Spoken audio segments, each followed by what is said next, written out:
Hi, welcome to our channel where we share the most intriguing stories. The mountains were supposed to mean freedom. No neighbors, no rules, no one telling Cody Graves what to do. But when a corrupt HOA showed up claiming his land, threatening lawsuits and violence, Cody knew one thing: they picked the wrong man to fight. Out here, justice wasn't handed down. It was earned.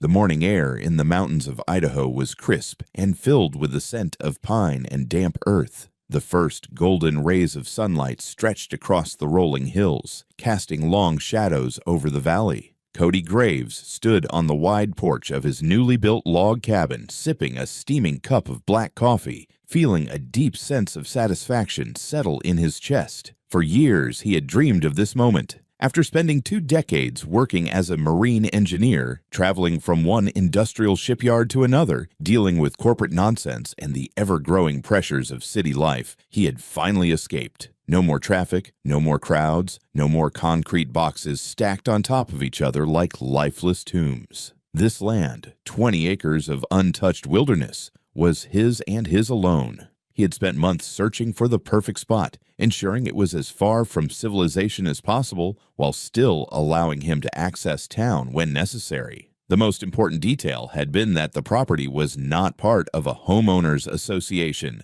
Cody had seen firsthand how HOAs turn people's lives into bureaucratic nightmares, dictating the color of your mailbox, the height of your grass, and even the kind of fence you could install. That was not going to happen to him. He had been meticulous when purchasing the land, hiring a lawyer, combing through every legal document, confirming with the county records office that this land was free and clear of any HOA entanglements. There was no way anyone could try to control what he did with his property. The house itself was his own masterpiece. He had designed and built it nearly from scratch, using his skills as an engineer and years of hands-on experience. It was modest yet sturdy, a 2-bedroom cabin with thick log walls, a stone fireplace, and massive floor-to-ceiling windows that overlooked the valley below. A wraparound porch extended from the front, complete with a sturdy railing where he could lean against and just breathe. The silence was intoxicating, interrupted only by the distant cry of a hawk and the rustling of wind through the trees. Inside, the house smelled of fresh-cut wood and the lingering scent of varnish. The walls were lined with built-in shelves where he planned to store books and survival gear. A rifle rack hung above the fireplace, a necessity in these remote parts where mountain lions and bears weren't uncommon visitors. Cody was no stranger to living rough,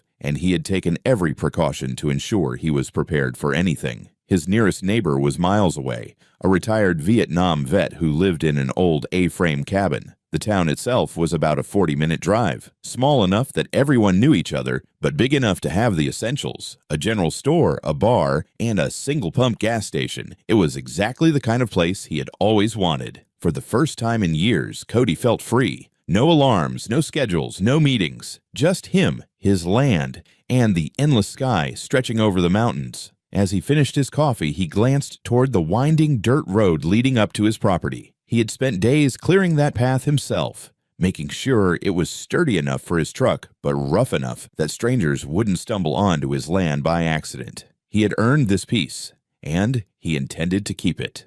Little did he know, his war for freedom was just beginning. The morning had started like any other, quiet, peaceful, and untouched by the chaos of the outside world. Cody Graves had spent most of it chopping wood near the edge of his property, stacking logs neatly for the coming winter. The rhythmic crack of the axe against the wood was the only sound in miles. He liked it that way, but as he paused to wipe the sweat from his brow, he heard something that didn't belong: engines.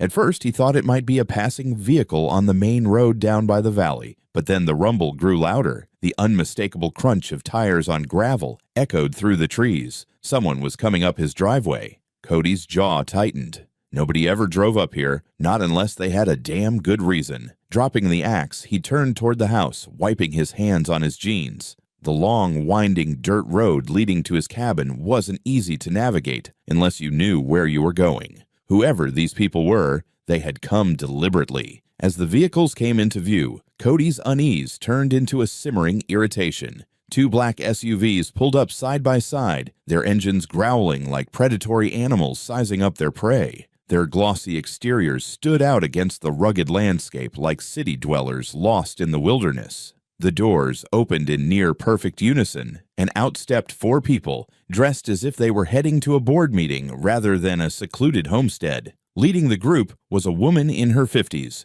her short, platinum blonde hair cut in a severe bob. She wore a tailored suit, pristine and completely impractical for the terrain. Her expression was one of casual authority, the kind of confidence that came from years of pushing people around and getting away with it. Beside her stood a tall, rail-thin man in an expensive suit, a younger woman holding a thick binder, and another stocky man who looked more like a bodyguard than a legal representative. Cody stepped forward, keeping his stance relaxed but firm. He had no idea who these people were, but he already didn't like them. The woman smiled, a fake, well-rehearsed smile. "Good morning, Mr. Graves," she said in a tone so condescending it made his teeth itch. "I'm Mary Jo Larkin, president of the Clear Ridge Homeowners Association. These are my associates. We're here to discuss your property's recent inclusion into our community." Cody blinked, then let out a short, humorless laugh. "My what?" Mary Jo's smile didn't falter. "Your land is now part of our HOA jurisdiction. The board recently voted to expand the boundaries, and your property falls within our oversight." Cody's patience evaporated. "You can't just claim my land like a stray dog," he said, crossing his arms. "I bought this property specifically because it wasn't under an HOA. I checked thoroughly." "We understand that," the thin man with the binder interjected smoothly. "But our expansion was legally approved at the county level. You'll find all the relevant documents inside this packet." The young woman stepped forward, handing him a thick folder stuffed with paperwork. Cody took it, but didn't open it. Mary Jo continued, her voice dripping with corporate diplomacy. "Now, I know change can be difficult, but we at Clear Ridge HOA are here to help. With our guidance, we can ensure that your property meets our community standards. And, of course, we'll need to discuss your outstanding fees." Cody narrowed his eyes. "Fees?" "Yes." She reached into her blazer and pulled out a printed invoice, crisp and professional. "Your first HOA dues, plus fines for non-compliance. Right now, you owe $32,000. For a moment, silence settled over the clearing. A long, heavy silence. Then Cody grinned, a slow, amused, almost dangerous grin. "That's adorable," he said, flicking the invoice back at her. It fluttered to the ground between them. Mary Jo's smile twitched, but she kept up her facade. "Mr. Graves' refusal to comply will result in legal action. If necessary, we can place a lien on your property." Cody took a step closer, his presence suddenly looming. "I'm going to give you one chance," he said, voice low and cold. "Turn around, get back in your fancy cars, and don't ever come back." The stocky bodyguard-looking man shifted his weight, clearly uncomfortable. The younger woman looked like she wanted to be anywhere but here. Mary Jo, however, held her ground. "You don't seem to understand," she said, her voice clipped. "We're not asking." Cody's expression darkened. "No, you don't seem to understand," he shot back. "This is my land, not yours, not the county's, not some overreaching HOA's. If you think you can take it from me, you're welcome to try. But I promise you—" He let the words hang in the air, thick with unspoken warning. For the first time, Mary Jo hesitated. She wasn't used to being challenged. She exhaled sharply and turned on her heel. "This isn't over, Mr. Graves," she said over her shoulder as she strode back to the SUV. "You'll regret this." The rest of the group followed her lead, climbing back into their vehicles. Engines roared to life, tires spun against the dirt, and within seconds, the SUVs disappeared down the road. Cody stood there for a long moment, watching the dust settle. Then, with deliberate calmness, he picked up the invoice from the ground, tore it in half, and tossed it into the fire pit near his porch. He didn't know exactly what Mary Jo's next move would be, but he knew one thing for certain: this was war. Cody Graves had dealt with his fair share of bureaucratic nonsense in the past, but this was on another level. The moment those SUVs disappeared down the road, he knew this wasn't just some idle threat. People like Mary Jo Larkin didn't take no for an answer. They saw it as a challenge, and he had just thrown down the gauntlet. That night, he locked every door, checked his rifle, and sat on his porch with a bottle of whiskey, staring out into the darkness. The mountain air was cold, but his blood ran hot with frustration. How the hell did these people think they could just claim his land? How many others had they already squeezed dry before they reached him? He wouldn't go down that easy. The next morning, Cody made a trip to town. He needed answers. His first stop was Holloway and Brooks Legal Services, a small law firm on the edge of town. Luis Holloway, his longtime attorney, and one of the few people he actually trusted, greeted him with a firm handshake. Cody slapped the HOA documents onto his desk. "Tell me this is bullshit," he said. Luis flipped through the pages, his brow furrowing. After several minutes, he let out a long breath and leaned back in his chair. "This is bullshit," he confirmed. Cody exhaled sharply. "Thought so." But, Luis added, holding up a finger, "It's very well-crafted bullshit. They've worded it just enough to sound legitimate. If you were someone who didn't know better, you might actually believe you had to comply." Cody clenched his jaw. "So, how do we stop them?" Luis tapped his fingers on the desk. "First thing, we file a formal dispute with the county and demand to see the records of this supposed annexation vote. If they can't produce legal approval, this falls apart." Cody nodded. "And if they did grease the right palms?" Luis smirked. "Then we prove it and bury them in lawsuits." Cody left the office feeling slightly better, but he knew this was just the beginning. When he got home, he double-checked his property line, making sure all his private property no trespassing signs were still in place. He even added a few more, just in case. That evening, as the sun dipped behind the mountains, Cody started to feel like he was being watched. At first, the attacks were subtle. His mail stopped arriving. When he called the post office, they claimed his address was not in the system anymore. 2 of his truck tires were mysteriously slashed overnight. A county inspector showed up unannounced, claiming someone had reported an illegal structure on his land. But then, things got uglier. One evening, Cody found a dead raccoon nailed to his front door. Its blood had been smeared across the wood in a crude X. That same night, he heard gunshots in the distance. Not random hunting shots, but deliberate warning shots, fired just close enough to his property to send a message. Cody wasn't rattled easily, but this pissed him off. The next morning, he strapped his Remington 870 shotgun across his back and rode into town again, this time to the sheriff's office. Sheriff Grant Morris was a grizzled man in his 60s, someone who had spent a lifetime trying to keep small-town disputes from turning into feuds. But when Cody explained what was happening, he could tell something was off. "I can file a report," Morris said, rubbing his temples, "but I doubt it'll do much good." Cody narrowed his eyes. "What do you mean?" The sheriff sighed, leaning back in his chair. "Clear Ridge HOA? They've got friends in the county office. Judges, council members. They own half the damn board. If I were you," he hesitated, "I'd be careful how you handle this." Cody gritted his teeth. "So you're saying they can do whatever they want?" Morris held up a hand.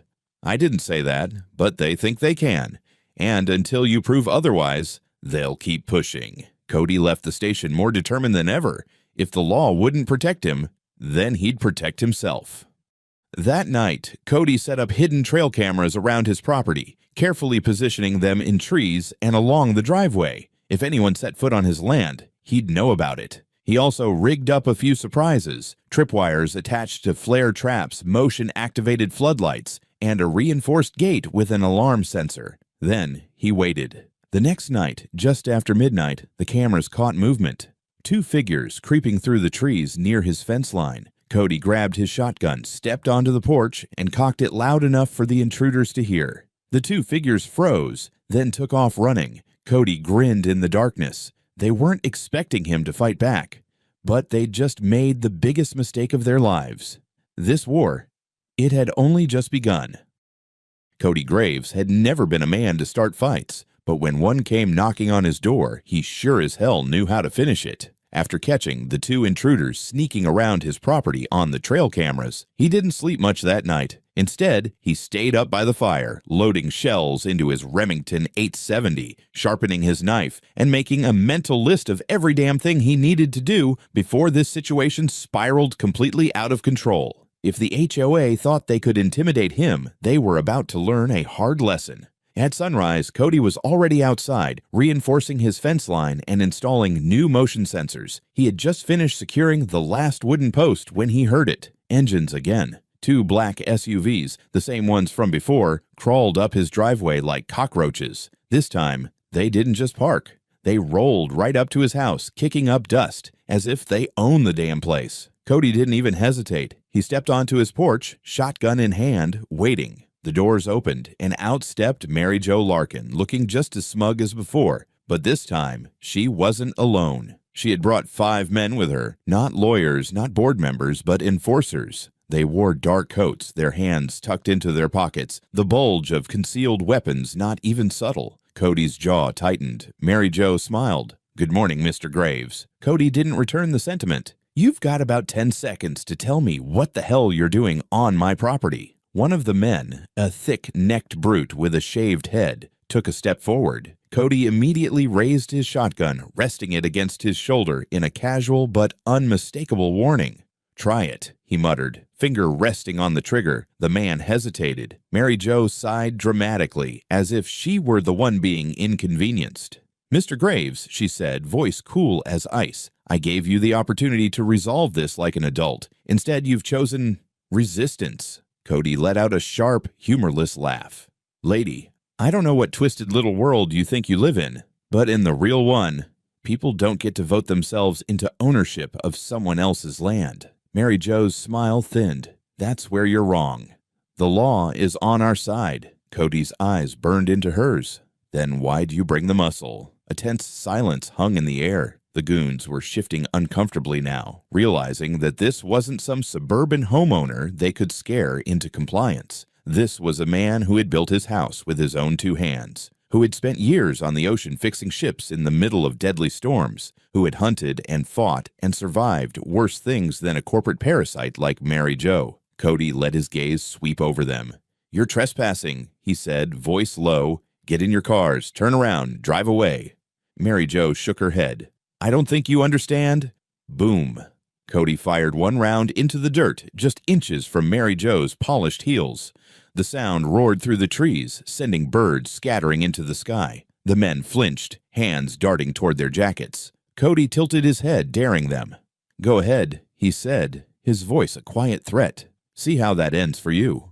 For the first time, Mary Jo's confidence wavered. She licked her lips, adjusting her blazer with a forced composure. Then, without another word, she turned and walked back to the SUVs, her men following without looking back. The engines roared to life, and just like that, they were gone. Cody watched until the dust settled. Then he reloaded his shotgun, turned, and walked inside. They weren't done, but neither was he. And next time, he wouldn't be aiming at the dirt. Cody Graves wasn't a man who liked dealing with the legal system. He preferred handling his problems with his own 2 hands, not in some stuffy courtroom surrounded by smug attorneys and judges who probably never set foot outside a city. But this war wasn't just about him anymore. When Mary Jo and her goons had left his property, Cody had known it was only a temporary retreat. They weren't done. Not by a long shot. And sure enough, 2 days later, he received an official court summons in the mail. Clear Ridge HOA was suing him. The charges? Failure to comply with HOA regulations, unpaid dues, and illegal modifications to his property. They were demanding $50,000 in back payments and fines, claiming that his land was now under their jurisdiction. It was a blatant power move, designed to drain him of time and money until he caved. But Cody wasn't about to roll over.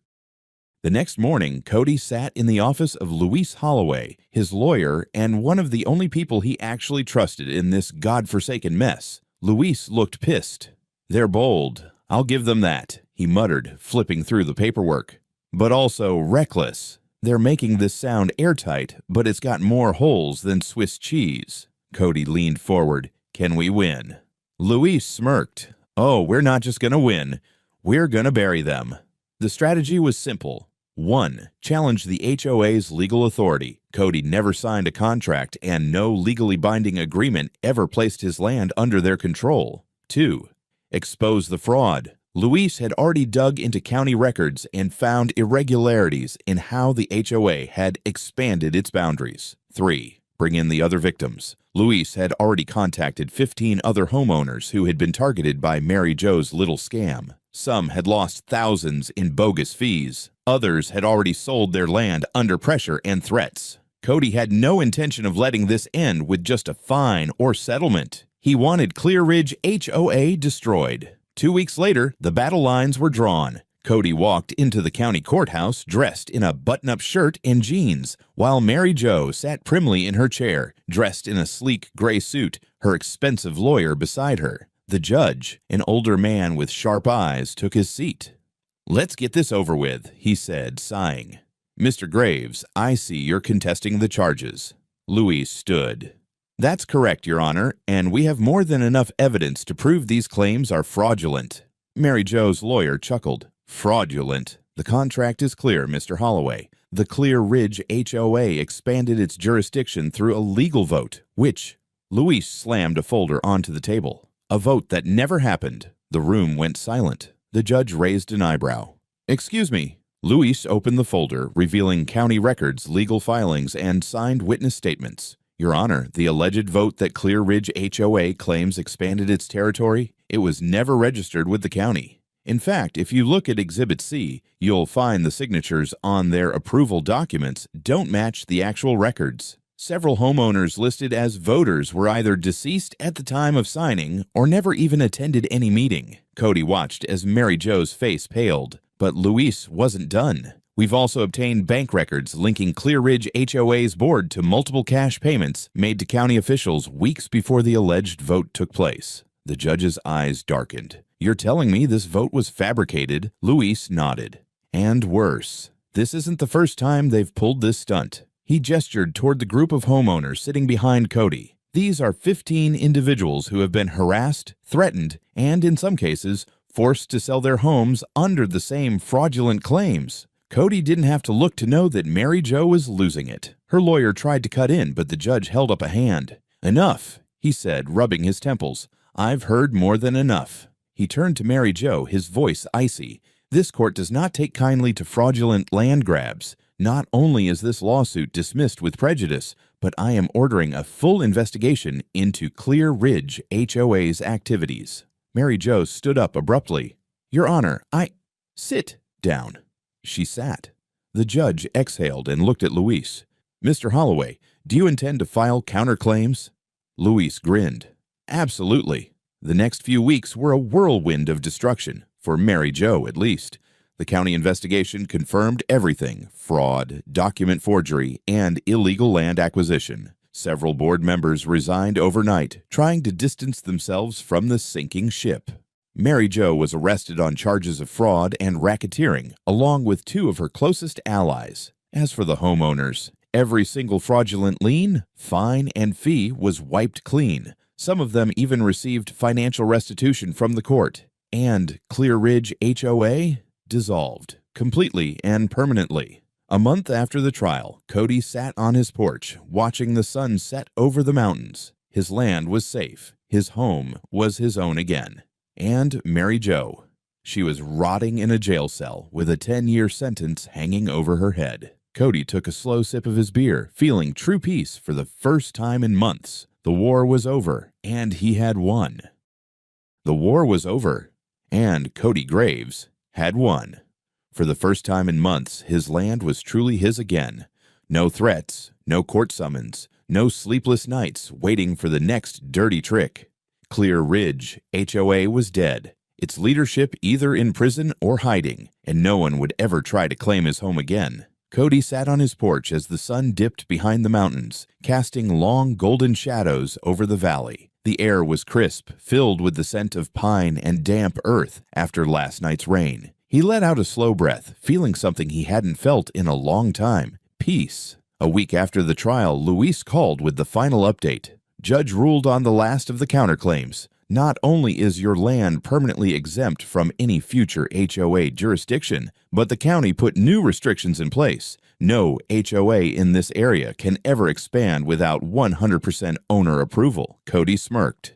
Guess that means no more hostile takeovers. Luis chuckled. Damn right. Oh, and Mary Jo. Looks like she's getting 10 years minimum. Fraud, racketeering, conspiracy. You name it. Cody nodded, satisfied. Justice had been served. A few days later, Cody made the rare trip into town for supplies. At the local gas station, as he filled up his truck, he caught a glimpse of someone familiar, Mary Jo Larkin, standing near the convenience store, looking utterly defeated. Her once polished appearance was gone, her hair unkempt, her suit replaced by a plain sweatshirt and jeans. She looked like a woman who had lost everything. She turned and saw him. For a long moment, they just stared at each other. Then, with a hollow laugh, she shook her head.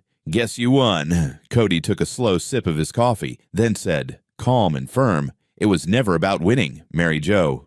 It was about what's right. She didn't argue. She just looked away, then walked off. Her shoulders slumped. Cody watched her go, then finished fueling his truck. Some people never learned. Back home, Cody sat on his porch, a rifle leaning against the railing beside him. The land stretched out before him, untouched and untamed, just the way it should be. No HOA, no fake laws, no one telling him what he could or couldn't do. Just him, the mountains, and the sky. And for the first time in a long time, he felt free.